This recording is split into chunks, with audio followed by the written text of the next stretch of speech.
มื้อนี้ลูกค้าเอารถมาลองเนาะคือคิด Big First เขาก็บ่เคยใช้จักเทื่อกับ Big First เนาะอ้อเด็กน้อยสร้างเฮ็ดเนาะว้าวคิดไปฮอดใส่แล้ววันนี้มา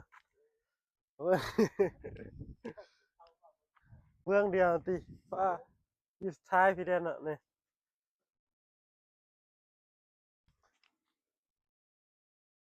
เมืองเดียวกับอยู่ท้ายนี่เดี๋ยวเราสิลองแต่ทางหน้าหาความบันไลมาให้ลองเบิ่งโอ้ออกอยู่ออกอยู่พี่น้องได้เรื่องอยู่แหน่เบิ่งเด้ออันนี้ยังลายๆนี่ Big First อันนี้ถูดารานี่บ่ออกเด้อนี่อันนี้ใส่น้ำยาของเฮา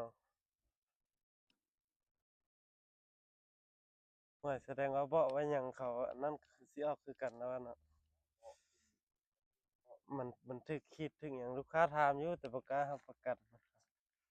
เฮาก็บ่เคยลองได้ลอง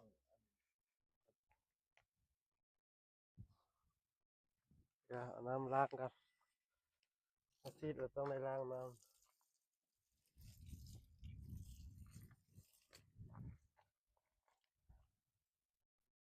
พูดที่ฮ้อนหลายกับบ่ได้ก่อน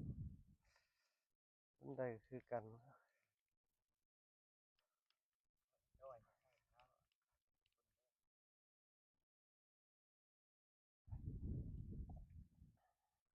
นี่ครับเรื่องก็ออกนี่เบิ่งอยู่รูมเฮานี่ต่างกันอยู่นี่เห็นบ่ครับเรื่องก็ออกนี่เอาเสร็จไปหมดคันลูกค้าโอเคแล้วเอาเอ้ยมาเบิ่งลูกค้าดูผ่านเนาะผ่านเนาะ